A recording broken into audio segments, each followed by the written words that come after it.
kita belajar sebetulnya, Man yaqulu amanna billahi wa dimudahkan Allah, dirahmati Allah.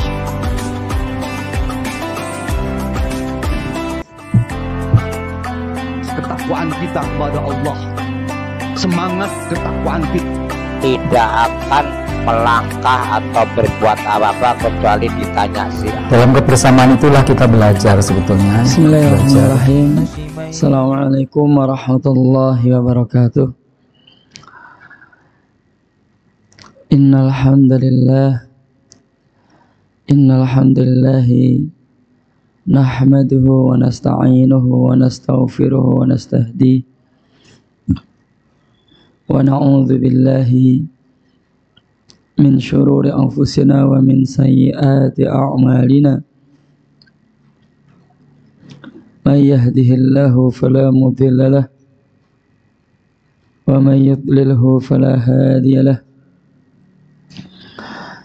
Asyhadu an la ilaha illallah wahdahu la syarika lah wa asyhadu anna nabiyyana Muhammadan abduhu wa rasuluhu la nabiyya wa la rasula ba'dah.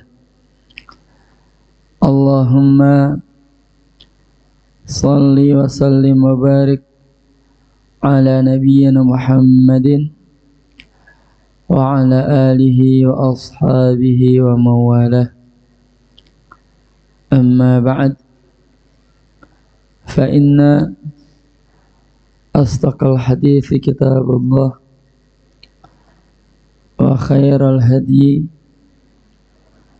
hadyu nabiyyina Muhammadin sallallahu alaihi wasallam wa syarrul umuri muhdatsatuha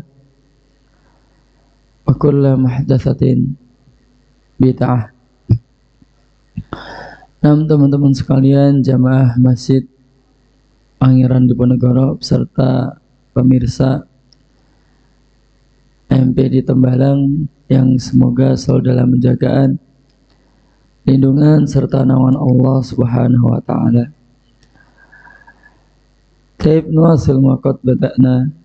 Baik, kita lanjutkan lagi apa yang sudah kita mulai dari mengkaji bareng-bareng kitab Mukhtasar Minhajul Qasidin atau kitab ringkesan dari kitab Minhajul Qasidin.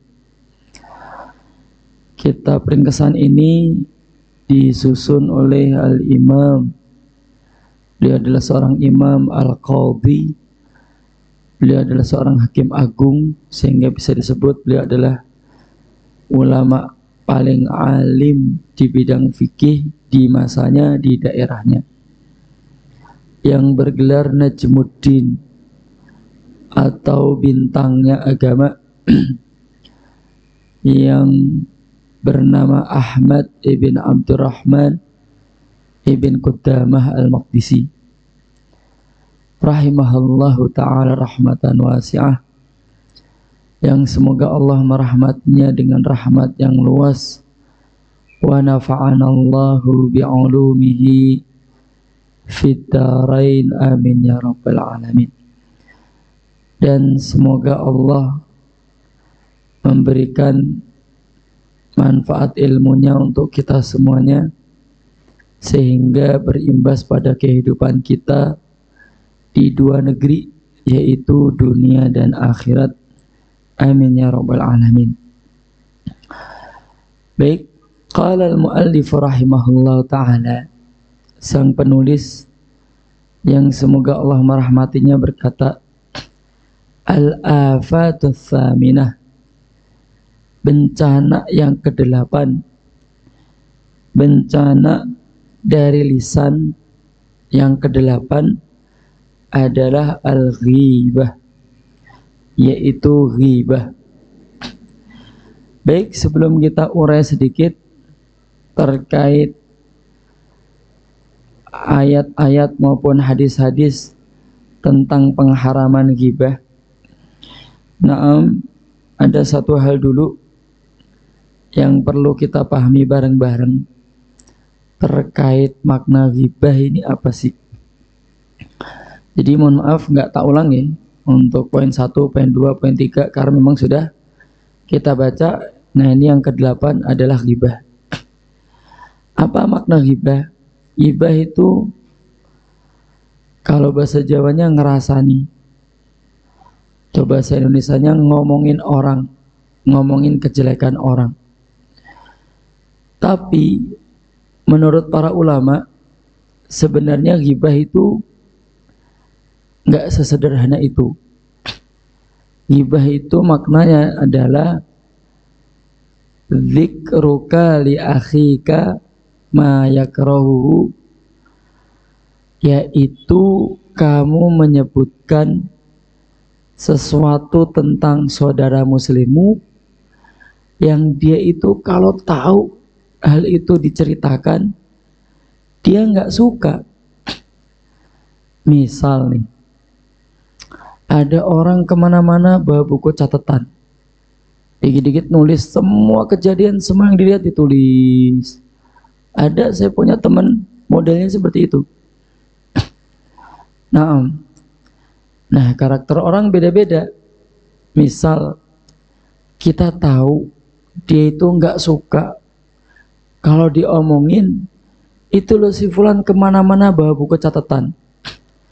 Kemana-mana buku catatan itu kan bukan aib, bukan akhlak buruk, justru sesuatu yang baik. Tapi kalau si teman kita kok dia nggak suka itu dibahas, terus kita bahas, itu masuk kategori ghibah. Sehingga kalau kita bahas sesuatu yang ada pada dia nggak suka, maka disebut ghibah. Maka kok misal kita nggak tahu, kita bahas sesuatu yang biasa gitu ya tentang dia, ternyata dia tersinggung, ya udah kita minta maaf, jangan ulangi lagi. Nah, sehingga dengan ini kita berkewajiban untuk melihat karakter saudara-saudara muslim kita. Jangan sampai kita ngomongin dia tentang sesuatu kalau dia tahu dia nggak suka. Nggak hanya keburukan, apalagi keburukan. Nah ini lebih tidak disukai. Baik, lanjut lagi. Waqad waradal kitabul azizu bin nahyi anha. Dan telah disebutkan dalam Al-Quran terkait larangan ghibah. Nah, hal ini sebagaimana Allah sebutkan dalam surat Al-Hujurat, kalau enggak ayat 12, ayat 13. Di sana Allah berfirman, ya ayyuhalladzina amanu ijtanibu katsiran minadh-dhon. Wahai orang beriman, jauhkanlah dari kalian banyak prasangka. Kebanyakan prasangka, tapi sebagian kecil mungkin nggak apa-apa, tapi mayoritas prasangka tidak boleh.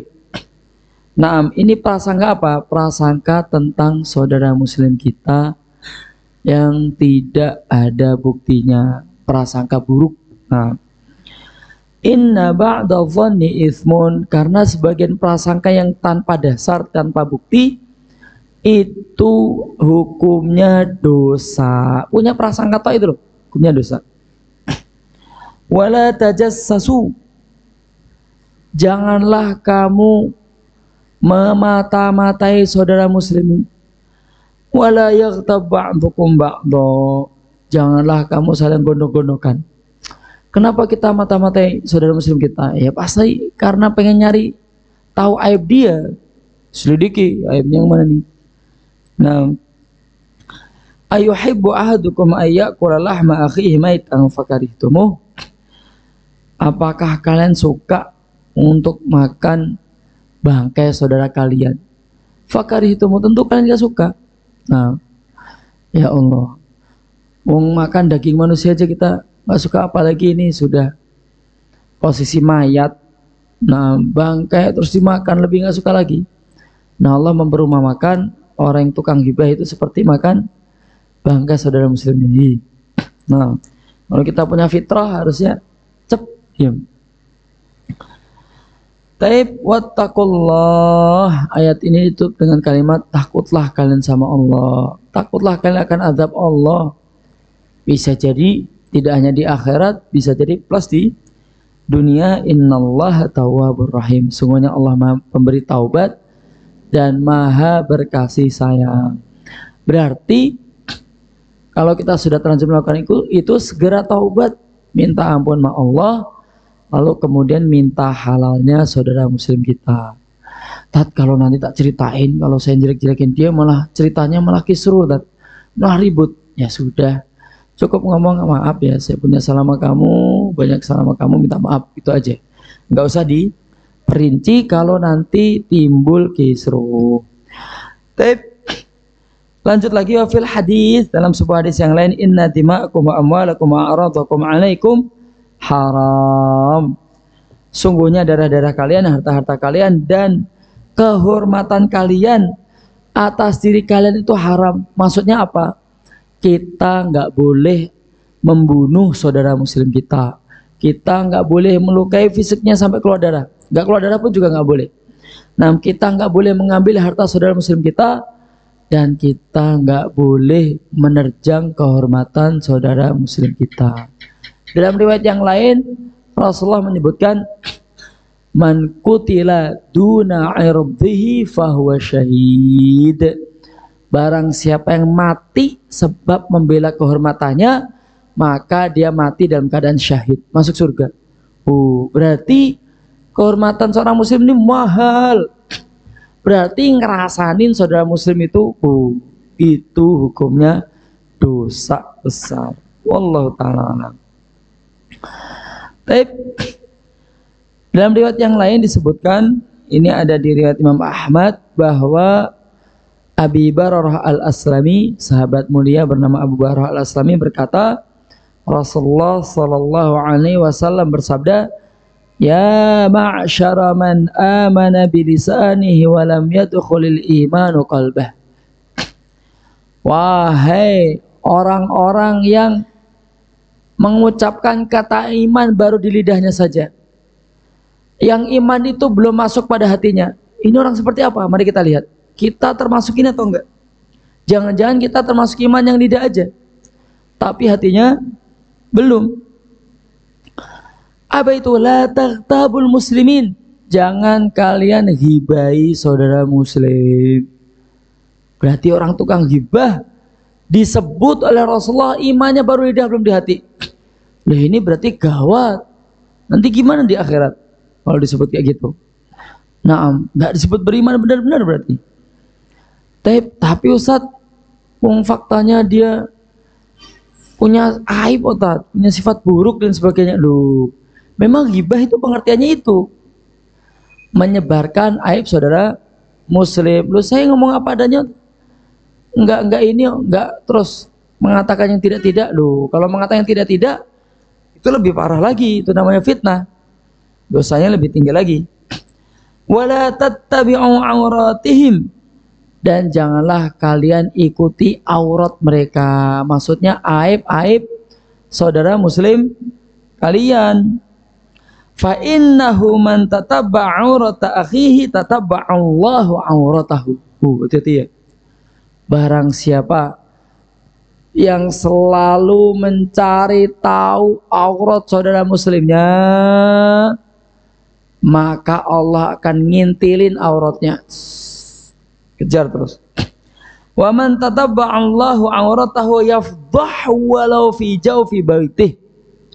Dan barang siapa yang auratnya diintilin oleh Allah, diikutin terus, maka Allah akan membongkarnya, menyebarkannya, walaupun dia ada di rumah, walaupun maksiatnya dia lakukan di rumah, orang nggak ngelihat. Ini bukannya serem. Nah, tapi lanjut lagi, berarti stop ghibah, nggak usah ghibah. Wa fi haditsin akhar, dalam hadis yang lain, iyyakum wal ghibata. Kalian nggak usah ghibah. Berhenti, stop. Fa innal ghibata asyaddu minaz zina. Nah, ini riwayat Abi Dunya, walaupun sanadnya diperselisihkan. Karena ghibah itu dosanya lebih besar daripada zina. Ini kalau lebih besar daripada zina ya berhenti. Mohon maaf ya, kalau mungkin orang-orang fajar akan ngomong, oh kalau gitu saya zina aja daripada ghibah. Ya nggak kayak gitu. Rasulullah itu pernah ditanya tentang anggota badan yang paling banyak memasukkan orang ke neraka. Yang mana dari anggota badan ini? Kemudian Rasulullah cuma ngasih isyarat sama ke bawah, lidah sama kemaluan. Kalau orang lolos dari ghibah, biasanya kemaluannya nggak terjaga. Kalau orang biasanya kemaluannya terjaga, ghibahnya lancar. Yang terjaga dua-duanya itu jarang. Yang terjaga dua-duanya itu jarang. Bahkan mungkin, mohon maaf ya, nggak menyebut merek, bisa jadi di lembaga-lembaga Islam, lembaga-lembaga pendidikan, bisa jadi ghibahnya banyak. Bisa jadi. Nah, jadi ini kita hati karena di komunitas pasti ngandung ghibah. Kalau nggak pengen ghibah, tinggal aja di hutan. Nah, kalau misalnya kita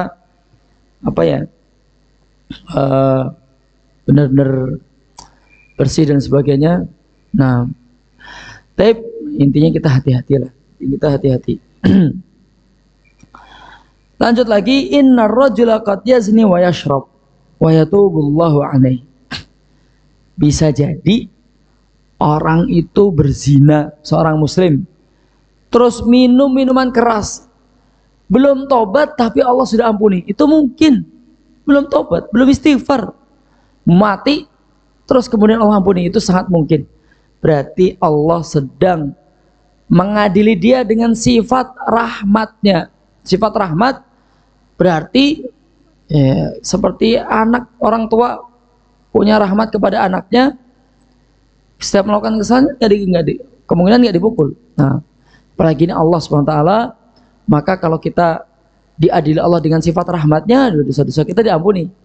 Nah, tapi kalau Allah mengadili kita dengan sifat adilnya, habis kita, Pak. Habis, dosa kita banyak banget, diretelin satu-satu, dihisap satu-satu, wah habis. Makanya kita sering berdoa, ya Allah, rahmati aku. Tolong nanti di akhirat adil aku dengan sifat rahmatmu, dan jangan dengan sifat adilmu. Baik, lanjut lagi, wa inna sahibal ghibati la yaghfirullahu lahu hatta yaghfir lahu sahibu. Tapi orang yang tukang gibah itu Allah tidak akan mengampuninya sampai si orang yang digibah itu memaafkan dia. Ya kalau yang kita gibahin satu orang, kalau yang kita gibahin puluhan orang, ratusan orang, ya gimana cara minta maafnya? Masya Allah, itu hati-hati. Apalagi zaman sekarang loh ya. Zaman sekarang itu zaman medsos. Gibahin orang di medsos, kesebar banyak orang. Berarti nyebar aib orang terus banyak itu. Gimana itu dosanya? Nah,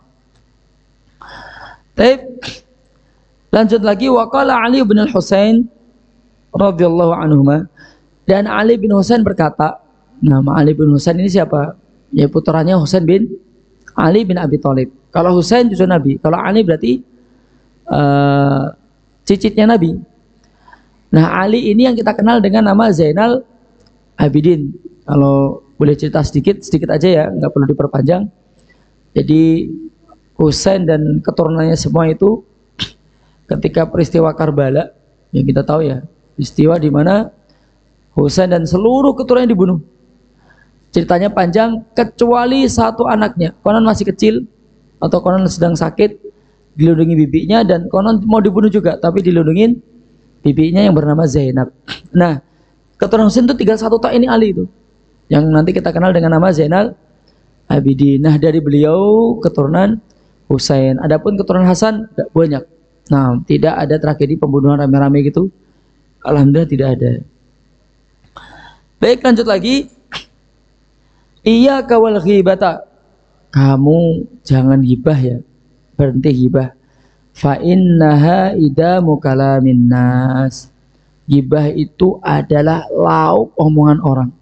Lauk kok pasti enak. Mau disebut lauk. Coba kita makan nasi aja. Udah pakai kuah. Nah, kuah bayam misalnya. Nah, nggak ada apa-apa, nggak ada lauknya, nggak ada kupluk, nggak ada ikan, nggak ada apa-apa. Pasti kurang, kayak ada yang kurang. Nah, tapi begitu ada lauknya enak. Nah, gibah itu lauk. Iya, pasti enak. Makanya Masya Allah. Hati-hati ya, segera stop. Dan enaknya ghibah itu, naudzubillah min dzalik ya, itu kan kita mukul orang lain nggak tahu, dan jelek-jelekin orang lain yang kita jelek-jelekin nggak tahu. Pernah ada satu cerita, ada seorang ustadz, seorang syekh di Saudi sana, orangnya nggak tahu mungkin terlalu keras atau bagaimana, singkat cerita digibahin oleh santri-santrinya.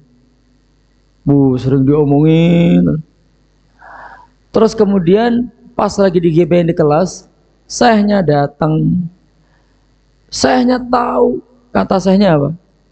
Lanjutin, jazakumullah khairan katsira, makasih banyak ya.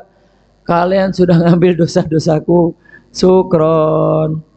Jadi harusnya kalau kita digibahi seneng-seneng aja. Harusnya ya. Harusnya kita digibahin tuh senang karena dosa-dosa kita hilang. Dan ini mohon maaf ya, kita nggak usah nyari tahu orang-orang yang suka gibahin kita. Ya diam aja. Kata Al-Imam Ibnu Sirin rahimahullah ta'ala, beliau mengatakan asyaddun nasi adzaba, orang yang paling tersiksa man tatabba'a kalaman nasi anhu, yaitu orang yang selalu nyari tahu omongan orang tentang dia. Ya, mohon maaf, misalnya kayak artis-artis itu kan terlalu fokus orang ngomong apa tentang dia, tersiksa dia. Nggak usah peduli tentang omongan orang. Nah, lanjut lagi. Wal ahadits wal atharu fi dzalika katsiratun masyhurah. Hadis-hadis dan asar-asar itu adalah ucapan perbuatan yang disandarkan kepada sahabat, tabi'in atau tabi'in tentang hal ini tuh banyak dan terkenal. Jadi nggak perlu dimunculkan semuanya. Kalau mau nyari tahu, mungkin bisa buka di kitab-kitab yang lain. Nah, yang memang membahas khusus tentang ghibah. Wa makna ghibah, adapun makna ghibah, nah tadi sudah tak singgung sedikit ya. Antadzkara akhakal ghaib bima yakrahu idza balaghu, yaitu kamu menyebutkan tentang saudaramu yang sedang nggak ada, tidak ada di situ, sesuatu yang kalau dia tahu berita itu sampai ke dia nggak suka. Nah, sawa'un kana naqsan fi badanihi, sama saja itu adalah sebuah kekurangan yang ada di badannya. Kal'amash. Nah, al-amash itu muharrikah dha'ful basar, yaitu pandangannya nggak jelas. Wal awar kiyar, naam, watul tinggi, naam. Orang kadang dulu di kampung ana itu, di tempat ana sekolah, itu ada orang masya Allah tingginya mungkin sekitar 2 meteran. Nah, 2 meteran, setiap jalan itu diledekin teman-temannya. Getek itu apa itu? Kayu, bambu yang buat ngambil mangga, ngambil buah-buahan dan sebagainya, itu namanya getek bahasa Jawanya, atau bahasa Indonesianya saya nggak tahu. Nah, dipanggil gitu nggak boleh. Nah, untuk ciptaan Allah. Wal kisar atau pendek. Nah, itu juga tidak boleh untuk ciptaan Allah. Kalau kita menghina dia, kita bukan menghina dia, tapi kita menghina Allah Subhanahu wa ta'ala secara tidak langsung. Itu ciptaannya, itu ciptaan Allah. Dia nggak bikin sendiri, masa kita bikin badan kita sendiri? Kan enggak. Naam wa nahwi dzalik, dan yang semisalnya, au fi nasabihi, atau dalam nasabnya. Enggak boleh kita ngeledek orang dengan nasabnya. Tapi kalau zaman sekarang enggak begitu ngaruh. Sekarang itu mau nasabnya seburuk apapun, tapi kalau dia punya kedudukan, punya kekayaan, insya Allah akan terhormat di mata orang-orang awam yang tidak paham agama. Nah, kalau dulu nasab itu benar-benar ngaruh dulu ya. Orang punya nasab buruk itu sampai malu dulu. Ada cerita sedikit. Dulu ada seorang tabi'in yang dia itu panglima perang hebat yang membebaskan negeri Maroko, Aljazair, Libya dan sekitarnya, Tunisia. Itu dulu itu orang-orang barbar, memang suku mereka barbar. Nah, ada ulama top namanya Ikrimah bin Abdullah Al-Barbari, muridnya Ibnu Abbas, Ikrimah yang sering kita dengar itu. Nah, jadi orang barbar namanya juga barbar, kita tahu ya, pengis ini itu dan sebagainya. Nah, itu Qutaibah bin Muslim itu ketika mau masuk wilayah situ, dia ngelewatin hutan lebat, tantangannya itu banyak Pak. Ini karomah wali ya, karomah wali. Dia ngelewatin hutan lebat, dan hutan itu sering disebut dengan hutan kematian. Siapapun yang masuk hutan itu pasti pulang akan 3 nama, nggak bakal balik, nggak bakal keluar. Kenapa? Karena di dalamnya binatang buas yang mengerikan semuanya ada. Nah, ketika dia bawa pasukan mau masuk negeri barbar, di negeri barbar tertutup oleh hutan yang lebat itu, nggak tahu di mana ya. Sekarang ada atau enggak ya saya nggak tahu juga. Tapi kemudian pasukannya nggak mau, takut. Nanti kami masuk ke sana belum sampai ke orang barbar kita udah mati duluan. Nanti tak ceritakan tentang Qutaibah bin Muslim Al-Barbari ini. Al-Bahili. Tapi kemudian dia ngomong gini, wahai seluruh binatang yang ada di hutan ini, saya adalah Qutaibah bin Muslim. Saya membawa tentara-tentara Allah ini loh. Kalau kalian menghalangi kami lewat, kalian tak perangi. Tapi kalau kalian takut sama Allah Subhanahu wa taala, nah, nggak rese, maka biarkan kami lewat. Masya Allah, ngomong kayak gitu. Lalu apa yang terjadi? Itu seluruh binatang buas yang ada di hutan itu keluar dari hutan. Masya Allah, singa, serigala, harimau, apa kayak pokoknya yang itu tuh keluar semua, terus dia masuk. Masya Allah, ini karomah apa ini, coba bayangkan ini, luar biasa ya. Terus dia masuk wilayah barbar, wilayah Maroko, Tunisia, Aljazair, dan Libya. Terus kemudian alhamdulillah berhasil dibebaskan. Terus dia menjadi penguasa di sana. Singkat cerita, dia jadi gubernur yang ngajarin Al-Quran orang sana. Dan metodologi orang salaf kuno dulu yang diajarin oleh Qutaibah bin Muslim sampai sekarang di Maroko, di Tunisia, di Aljazair, di Singkit, daerah-daerah mana itu? Ya Allah, Singkit itu negaranya apa ya? Nama negaranya itu gak jauh dari Maroko, Mauritania. Itu masih dipakai model belajarnya, yaitu didikte Al-Quran, kemudian terus kita tulis, nanti disodorkan ke ustadznya pakai sabak gitu ya, atau lauh bahasa Arabnya, nanti dibetulin, terus kita menghafal dari tulisan kita. Nah, itu yang ngajarin beliau sampai sekarang kekal masih ada. Sampai sekarang kekal masih ada, dan mereka nggak menggantinya. Ada internet, ada ini, nggak, tetap seperti itu. Dan orang-orang sana terkenal dengan hafalan Al-Qur'annya. Orang-orang Saudi pun sopan, orang-orang Mesir, orang manapun nama mereka sopan karena banyak dari penduduk sana itu hafal Al-Quran. Makanya banyak guru-guru Al-Quran yang datang ke Indonesia, baik dari sana ya, Aljazair, Maroko, dari sana. Lanjut lagi, terus kemudian si Qutaibah ini panglima perang hebat, sang gubernur juga. Ada orang Arab Badui datang, dia ngomong gini, si Qutaibah ini, kamu mau nggak mendapatkan 1/4 dari hartaku dan kekuasaanku, tapi margamu diganti Bahili? Nah, marganya diganti Bahili. Kan marga itu nggak bisa diganti-ganti gitu Pak. Ini kan cuman namanya juga Arab Badui, buat canda-candaan gitu kan biasa. Kemudian dia ngomong dengan tegas, lah, enggak. Aunis fahu, setengahnya mau nggak? Setengah kekuasaanku, setengah hartaku, tak kasihin kamu. Tapi margamu ganti Bali. Dia dengan tegas menjawab, lah. Lihat betapa marga itu zaman dulu ngefek ya, sekarang nggak ngefek. Mau kalau lahir dari keluarga rendahan misal, terus kemudian jadi kaya raya akan dihormati orang-orang zaman sekarang. Yang tak rasakan ini secara umum loh, secara umum. Lanjut lagi, au jami'uhu, udah semuanya tak kasihkan. Kekuasaanku, hartaku semua tak kasihkan. Tapi margamu tak ganti bahili. Dia jawab, la ayuhal amir. Tegas banget, enggak wahai pemimpin, wahai Pak Gubernur, enggak. Terus kemudian dia ngomong gini, mau enggak margamu tak ganti bahili dan kamu dapat surga dari Allah. Dia mikir surga, dia masa ditolak. Dia mikir.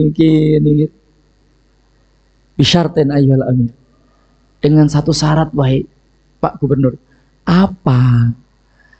Bi alla ya'rifa ahlul jannati annani bahili.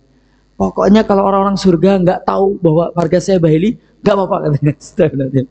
Kan sampai sebegitunya. Nah, sehingga marga-marga zaman dulu itu kalau dipakai ledek-ledekan itu menghina nggak boleh. Nah, jangankan marga teman-teman. Ada sesuatu yang pantas kita hina aja dilarang Nabi Muhammad gara-gara menyakiti saudara muslim. Apa itu? Yaitu ketika Ikrimah bin Abu Jahal masuk Islam, mau datang ke Madinah setelah Fatu Mekah itu. Kata Rasulullah, saya tikum Ikrimatu musliman muhajiro. Ikrimah nanti akan datang kepada kalian sebagai orang yang muslim dan hijrah. Padahal hijrah kan udah gak ada. Tapi untuk Ikrimah masih dapat kemuliaan hijrah. Fala tasubbu abah, kata Rasulullah. Jangan kau celah bapaknya. Fa inna sabbal mayyit yu'dil hayy wala yu'dil mayyit. Mencela orang yang sudah mati itu dapat menyakiti orang yang masih hidup tapi tidak menyakiti orang yang sudah mati. Wallahu ta'ala. Nah, lanjut lagi. Au fi khuluqihi, atau kita mencela sisi akhlaknya, nggak boleh. Fisik nggak boleh, nasab nggak boleh, akhlak nggak boleh. Misalnya huwa sayyi'ul khuluq, dia akhlaknya buruk, nggak boleh. Bakhil, walid, nggak boleh. Mutakabir, sombong, wa nahwi dzalik, kalimat-kalimat gitu nggak boleh. Walaupun faktanya memang iya. Au fi thawbihi, atau dalam pakaiannya. Kan kadang ada orang itu yang nggak bisa pakai baju rapi gitu kan. Pakai kancing letot, baju nggak disetrika gitu. Biasanya orang-orang jenius itu, mohon maaf, nggak bisa pakai peci, nggak bisa pakai baju. Orang cerdas. Lihat Ustaz Firanda, mohon maaf Ustaz. Itu kan pecinya meletot-meletot gitu kan. Memang orang pintar-pintar gitu, nggak bisa rapih kayak kita ini. Nah, wallahu ta'ala. Memang susah dia, susah. Nah, dulu saya punya Ustaz namanya Dr. Budiansyah di orang Bandung situ, orang Ustadz Lipia, alumni Jamiatul Imam, alumni UI-nya Saudi sana.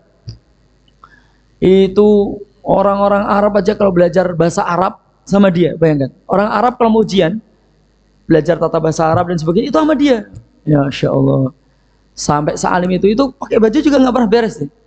Lecek lah apa nih, kayak gitu. Nah, kayak gitu nggak boleh dihina. Kaqaulika huwa tawiludz zail. Nah, dia ekornya panjang atau kalimat-kalimat apalah kayak gitu nggak boleh.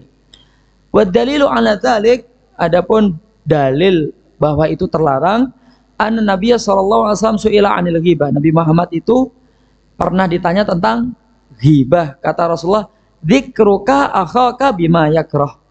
Yaitu kamu menyebutkan tentang saudaramu sesuatu yang dia tidak suka. Qal ara'aita in kana fi akhi ma aqulu ya Rasulullah, in kana fi akhi kama taquluhu ma taqulu faqad ightabtahu wa illam yakun fihi ma taqul faqad bahattahu. Kalau Nabi, kalau saya ngomongin kejelekan yang memang ada di saudara muslimku, kenapa memang? Kalau kamu lakukan itu berarti kamu ghibah besar. Tapi kalau hal itu nggak ada pada saudara muslimmu, kamu sedang memfitnahnya. Berarti lebih besar lagi. Masya Allah. Teman-teman sekalian, afan ya, perhatikan ya, semua peradaban hebat. Lihat sejarah Islam, yang orang-orang Islam di puncak turun lagi, di puncak turun lagi, di puncak turun lagi. Perhatikan kapan ghibah itu mulai merebak. Walaupun kita lagi di puncak, hakikatnya kita lagi mau turun. Lihat, semua di mana-mana, di mana-mana. Zaman apapun itu, nah zaman apapun itu dan di negara manapun. Makanya mulai sekarang berhenti ghibah. Kalau orang aibnya bisa dihitung, dihitung jari bisa, ini, dia itu masih baik, masih baik. Kecuali kalau aibnya udah nggak bisa dihitung, banyak banget. Nah, ini lain cerita ya kalau kayak gitu ya.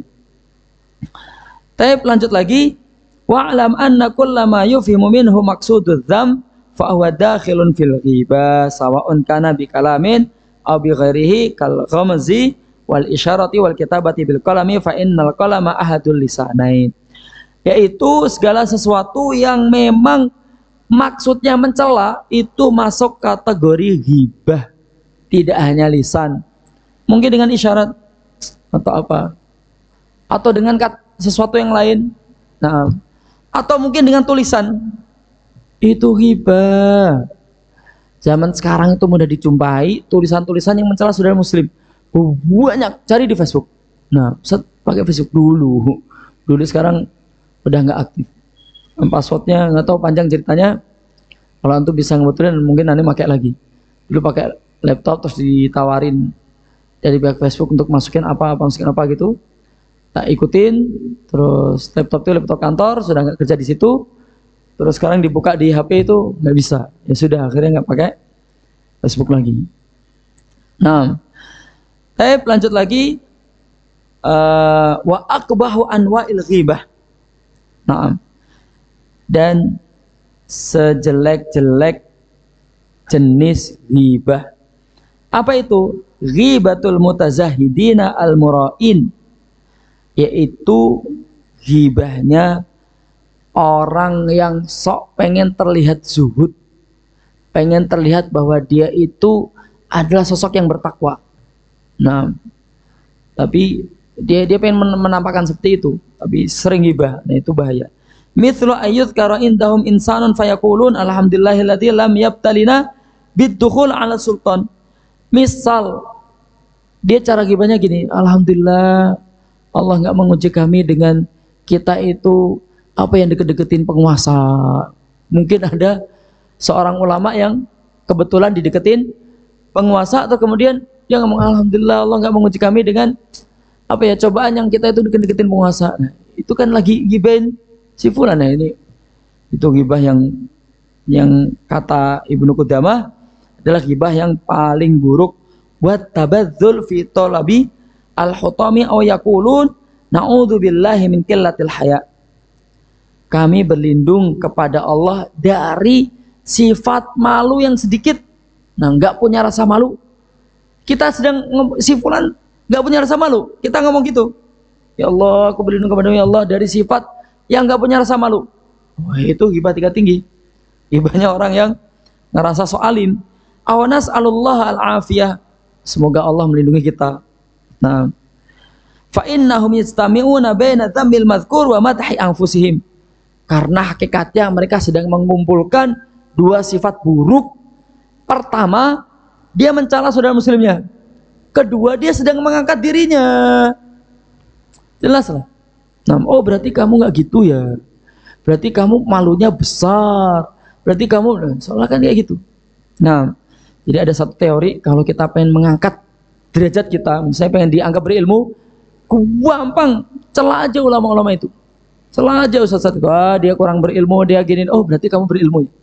Nah, sederhana. Sekarang di YouTube banyak yang gitu kan. Nah, tapi lanjut lagi, wa rubbama qala ahaduhum 'inda dzikri insanin dzakal miskinu qad buliya bi afatin 'azimah. Taballahu alaina wa alaihi fa huwa yudhiru du'a lahu wa yukhfi qasdahu. Misal ada orang ketika menyebutkan aib saudara muslimnya. Kasihan orang itu ya, telah diuji oleh Allah dengan cobaan yang besar. Misal punya sifat-sifat buruk, kita sebutkan, dia sedang diuji sama Allah sifat yang besar. Mudah-mudahan Allah mengampuni kita dan mengampuni dia. Masya Allah. Ini sebenarnya kata ghibah itu. Sebenarnya kata ghibah, dia lagi ngangkat dirinya sendiri. Atau menampakkan doa yang jelas. Nah, mendoakan orang yang lagi ada aibnya. Wallahu ta'ala alam. Tapi insyaallah di pertemuan berikutnya akan kita lanjut sedikit terkait masalah ghibah, masih ada beberapa alinea. Allah ta'ala alam. Tapi Naktafi dari sana, kita cukupkan pelajaran kita di doa kafaratul majlis dengan doa kafaratul majlis. Subhanakallahumma bihamdika asyhadu an la ilaha illa anta astaghfiruka wa atubu ilaik. Assalamualaikum warahmatullahi wabarakatuh.